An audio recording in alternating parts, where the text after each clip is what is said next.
Bismillahirrahmanirrahim. Assalamualaikum warahmatullahi wabarakatuh. Ketemu lagi dengan saya Siti Mustika Ningsih, guru SMA Negeri 8 Kota Cirebon.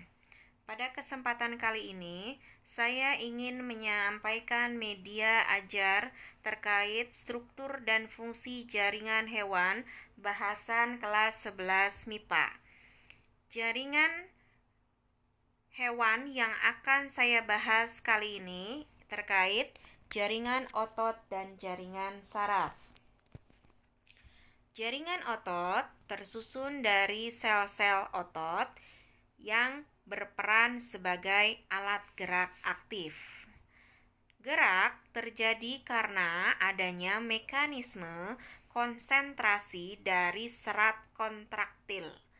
Dalam hal ini, serat kontraktil terdiri dari bagian aktin dan miosin.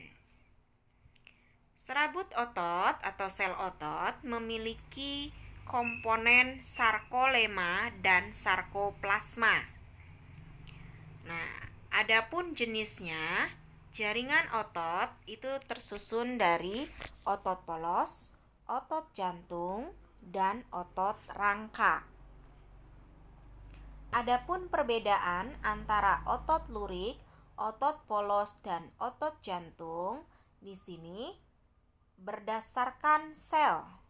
Otot lurik, selnya berbentuk silindris panjang yang memiliki garis terang dan gelap. Dalam hal ini adalah myofibril aktin dan myofibril myosin.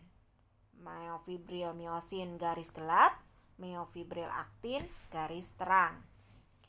Untuk otot polos, berdasarkan struktur selnya atau bentuk selnya, dia berbentuk gelendong dengan ujung runcing.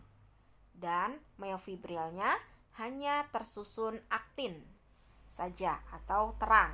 Makanya disebut sebagai otot polos. Untuk otot jantung, berdasarkan bentuk selnya, sama seperti pada otot lurik, yaitu berbentuk silindris dengan memiliki dua myofibril, yaitu aktin dan myosin. Tapi untuk otot jantung perbedaannya dengan lurik, yaitu silindrisnya di sini adalah bercabang. Jadi kalau lurik silindris panjang, sedangkan otot jantung silindris tapi bercabang. Perbedaan yang kedua berdasarkan letak inti. Pada otot lurik, intinya di tepi, sedangkan otot polos dan otot jantung, letak inti atau nukleusnya berada di tengah. Untuk jumlah inti atau jumlah nukleus, otot lurik memiliki banyak nukleus, sedangkan otot polos dan otot jantung memiliki satu dan letaknya di tengah, ya. Kemudian berdasarkan sifat myofibril. Untuk otot lurik dan otot jantung, sifat myofibrilnya heterogen. Kenapa disebut heterogen? Karena dia memiliki dua jenis myofibril, yaitu aktin dan myosin. Yang tadi Ibu sebutkan garis terang dan gelap. Garis terang untuk myofibril aktin, garis gelap untuk myofibril myosin. Sedangkan untuk otot polos, dia bersifat homogen. Dalam hal ini dia hanya memiliki myofibril aktin saja, yaitu terang. Nah, untuk tipe kontrolnya, perbedaan otot lurik, polos, dan jantung. Untuk lurik, dia bersifat volunter atau sadar. Jadi untuk otot lurik, ini tipe kontrol sarafnya dia bergerak secara sadar, sedangkan otot polos dan jantung bersifat involunter atau tidak sadar dalam bekerja sarafnya. Adapun kontraksinya, untuk otot lurik, kontraksinya cepat tapi mudah lelah. Sedangkan otot polos, kontraksinya lambat tapi tidak mudah lelah. Ini sama juga dengan otot jantung, lambat dan tidak mudah lelah. Adapun letak dari masing-masing otot lurik, polos, dan jantung. Untuk otot lurik, dia menempel pada rangka. Makanya otot lurik sering disebut sebagai otot rangka. Sedangkan untuk otot polos, dia menempel pada organ-organ dalam. Contohnya pada saluran pencernaan, dinding pembuluh darah, saluran pernapasan, dan lain-lain. Sedangkan otot jantung menempel pada jantung. Nah, ini struktur otot lurik dan otot polos serta jantung ya. Nah, tadi disampaikan ini lengkapnya. Disampaikan otot polos itu bentuknya gelendong dengan ujung runcing ya. Gelendong dengan ujung runcing, intinya satu, letaknya di tengah ya. Itu. Nah, ini bagian-bagiannya ya. Ada sitoplasma, ada sarkoplasma.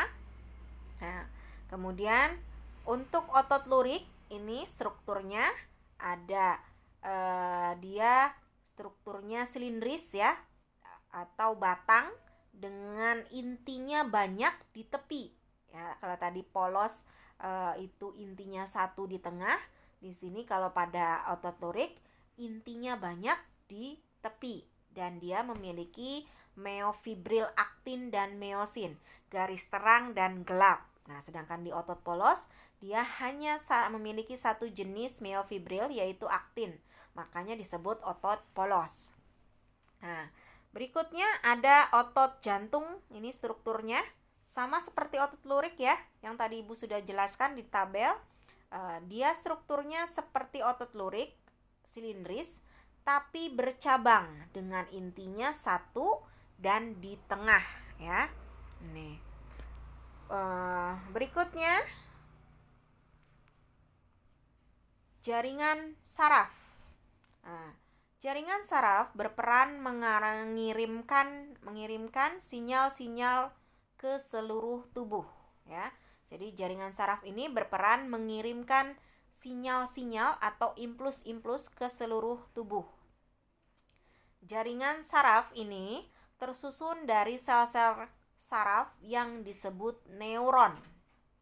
Jaringan saraf tersusun atas sel-sel saraf di mana neuron ini memiliki 3 bagian utama. Yang pertama badan sel, yang kedua dendrit dan neurit. Baik, kita lihat struktur dari neuron atau sel saraf ini. Yang pertama ada badan sel. Badan sel ini tersusun dari sitoplasma ya, cairan sel. Kemudian ada nukleus dan nukleolus atau anak inti ya. Itu bagian badan sel ya. Nah, bagian berikutnya ada dendrit yang merupakan tonjolan sitoplasma yang pendek dengan ujung yang bercabang-cabang. Atau bisa dikatakan dendrit ini adalah juluran pendek yang keluar dari badan sel dan jumlahnya banyak ya. Saya ulangi lagi, dendrit itu adalah bisa dikatakan juluran pendek yang keluar dari badan sel yang jumlahnya banyak dan bercabang-cabang. Nah, adapun fungsi dari dendrit di sini meneruskan rangsangan atau impuls saraf menuju badan sel saraf. Nah, komponen yang ketiga yang sangat penting, komponen utama ya, yaitu neurit atau akson yang merupakan serabut saraf berupa tonjolan sitoplasma yang panjang. Atau bisa dikatakan kalau tadi dendrit adalah juluran pendek yang keluar dari badan sel dengan jumlah banyak dan bercabang, Kalau neurit atau akson ini bisa disimpulkan juluran panjang yang keluar dari badan sel dengan jumlah 1 dan di ujungnya bercabang, ya. Ibu ulangin lagi, akson atau neurit itu bisa dikatakan juluran panjang yang jumlahnya 1 yang keluar dari badan sel dengan ujungnya bercabang. Nah, di sini fungsi neurit atau akson adalah meneruskan impuls saraf dari badan sel yang satu ke badan sel yang lain. Dan di sini neurit atau akson dilindungi oleh yang namanya selubung mielin, ya, selubung mielin. Nah, selubung mielin ini disusun dari sel-sel sehwan yang fungsinya memberi makanan neurit dan membantu regenerasi neurit ketika terjadi kerusakan, ya. Nah, di dalam neurit juga terdapat benang-benang halus atau neurofibril. Nah, kemudian di neurit juga terdapat yang namanya nodus Ranvier. Nah, nodus Ranvier ini adalah bagian neurit yang tidak dilindungi oleh selubung mielin, ya. Nodus Ranvier ini ibu ulangin, yaitu bagian yang tidak dilindungi oleh selubung mielin yang fungsinya mempercepat jalannya impuls. Nah, berdasarkan macam neuron itu dibagi 3, ya, berdasarkan fungsinya. Neuron atau sel saraf itu dibagi 3. Yang pertama ada neuron sensorik, yaitu neuron yang berfungsi membawa rangsangan dari reseptor, dalam hal ini adalah reseptornya alat indera, menuju sistem saraf pusat, yaitu otak atau sumsum tulang belakang. Tergantung gerakannya, ya. Kalau dia gerakannya sadar, gerak biasa, itu berarti sistem saraf pusatnya adalah otak, sedangkan gerak refleks, sistem saraf pusatnya yang dipakai adalah sumsum tulang belakang, karena sumsum tulang belakang adalah jalan terpendek menuju otak. Yang kedua, neuron motorik. Neuron motorik yaitu saraf yang mengirimkan, atau sel saraf atau sel neuron yang mengirimkan tanggapan dari sistem saraf pusat menuju efektor, ya. Jadi kebalikan dari neuron sensorik. Kalau neuron sensorik membawa rangsangan dari reseptor menuju sistem saraf pusat, sedangkan kalau motorik mengirimkan tanggapan, ya, mengirimkan tanggapan. Sensorik mengirimkan rangsangan, kalau motorik mengirimkan tanggapan. Nah, tanggapannya ini berasal dari sistem saraf pusat ke efektor. Nah, efektornya siapa? Efektornya bisa otot dan bisa juga kelenjar, ya.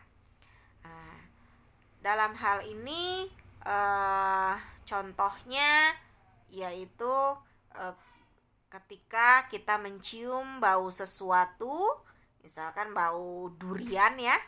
Nah, itu kan diterimanya pertama kali oleh hidung, ya, reseptor, berarti sensorik nih, neuron sensorik. Disampaikan ke otak sehingga otak menerjemahkan, oh ini bau durian, gitu misalkan, ya.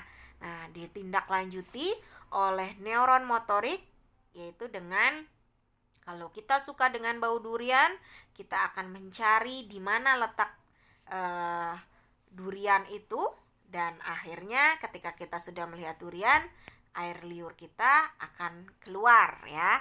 Misalkan, nah, itu adalah reaksi dari proses kerja neuron motorik. Nah, berikutnya ada neuron konektor atau adjustor atau neuron penghubung, yang artinya neuron tersebut berperan menghubungkan antara neuron sensorik dan neuron motorik, gitu, ya. Jadi berdasarkan fungsi ada sensorik, ada motorik, dan adjustor atau neuron penghubung.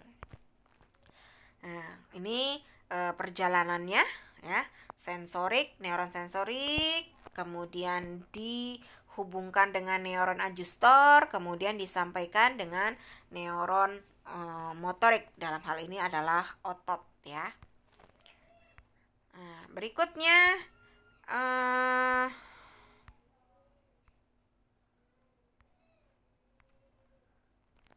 proses kerja dari neuron. Nah, yang pertama ada neuron sensorik. Dalam hal ini reseptornya alat indera mata disampaikan ke otak, sistem saraf pusat. Kemudian sistem saraf pusat menyampaikan ke efektor, dalam hal ini otot. Nah, kalau dari sini berarti kalau otak sebagai sistem saraf pusat, berarti di sini adalah gerakannya gerakan biasa ya. Oke. Berdasarkan bentuknya, neuron atau sel saraf juga terbagi menjadi 3. Yang pertama ada neuron unipolar. Nah, neuron unipolar adalah neuron yang badan selnya memiliki satu juluran yang akan membentuk akson dan dendrit. Nah, yang kedua, neuron bipolar, yaitu neuron yang badan selnya memiliki 2 juluran yang akan membentuk akson dan dendrit. Nah, yang terakhir ada neuron multipolar, yaitu neuron yang badan selnya akan membentuk banyak juluran dendrit dan 1 juluran akson yang bercabang. Nah, yang tadi Ibu jelaskan di awal itu adalah salah satu contoh bentuk neuron multipolar, yang mana badan selnya akan membentuk banyak juluran dendrit dan 1 juluran akson yang ujungnya bercabang. Oke, baik, sampai di sini pembahasan struktur dan fungsi jaringan pada hewan. Kita ketemu lagi di pembahasan berikutnya. Terima kasih. Wassalamualaikum warahmatullahi wabarakatuh.